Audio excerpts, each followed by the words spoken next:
Assalamualaikum warahmatullahi wabarakatuh. Baik, di sini kami dari kelompok 4 akan mempresentasikan hasil diskusi dari progres final project kami, yang dimana studi kasus kami adalah manajemen barang yang ada di museum.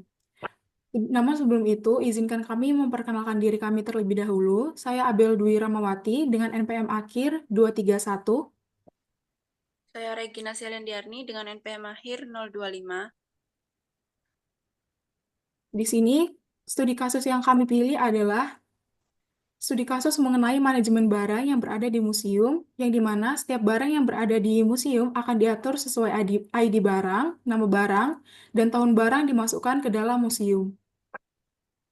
Alasan memilih studi kasus ini, alasan utama kami adalah eh, kami memilih studi kasus ini karena implementasi dari studi kasus ini yang akan memudahkan petugas di museum untuk melakukan proses pencarian data-data barang yang berada pada museum, sehingga akan meningkatkan efisiensi dari pekerjaan mereka, mengingat barang-barang yang berada di museum terbilang cukup banyak.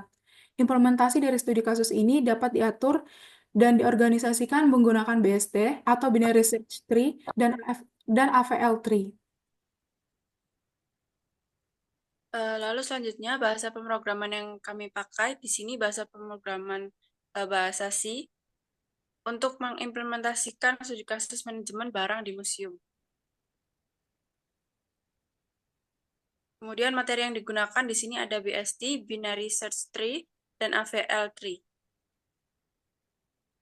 Kemudian untuk penerapan pada program, yaitu studi kasus harus menerapkan metode Binary Search Tree atau BSC dan AVL Tree dengan minimal menggunakan operasi berikut, yaitu insert, delete, search, dan view.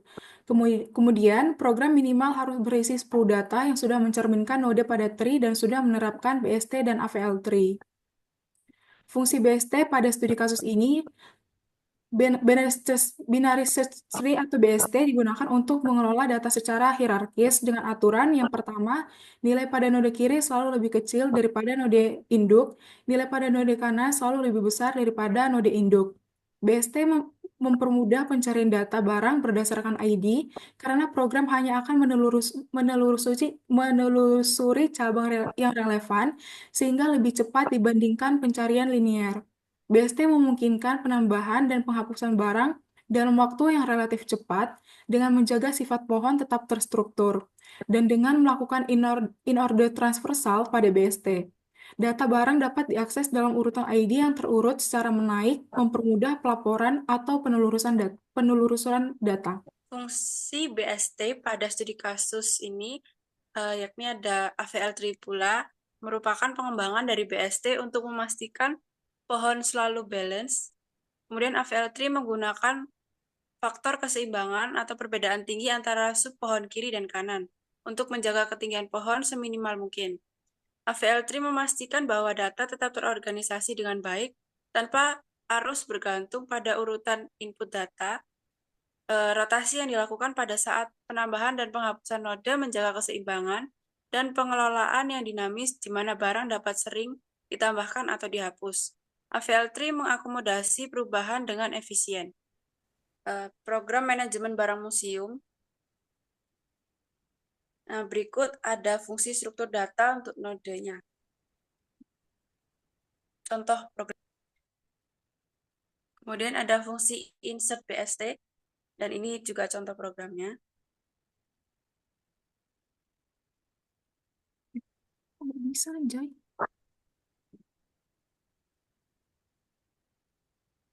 Kemudian di sini ada fungsi insert untuk AVL, dan kemudian di sini juga ada fungsi delete untuk BST.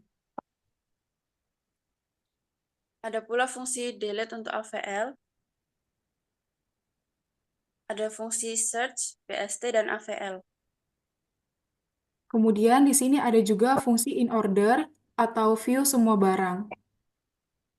Selanjutnya ada fungsi menyimpan data ke file. Dan ada fungsi memuat data dari file. Kemudian Kemudian di ada sini fungsi main program. Belum ulang-ulang, satu. ulang.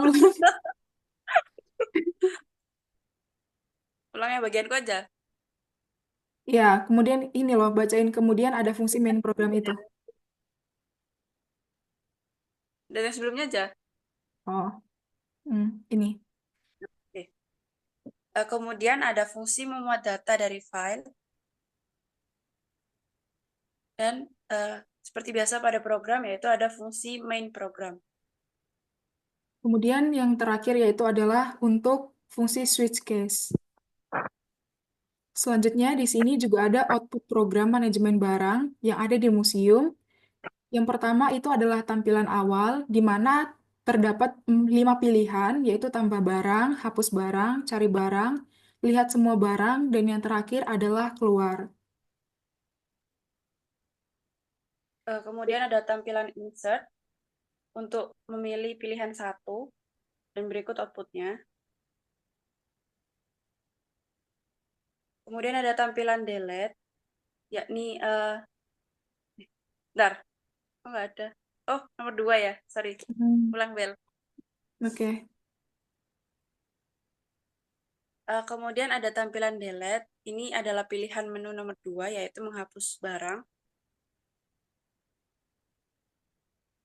Dan yang ketiga adalah tampilan search, yaitu adalah perintah untuk mencari barang, yang dimana ketika user memasukkan pilihan ketiga, maka akan secara otomatis program mencarikan barang yang dicari oleh pengguna.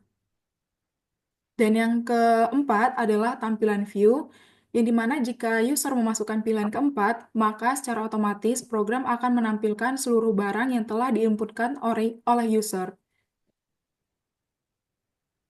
Kemudian ada tampilan exit, ini ketika user sudah selesai untuk mengedit atau menginputkan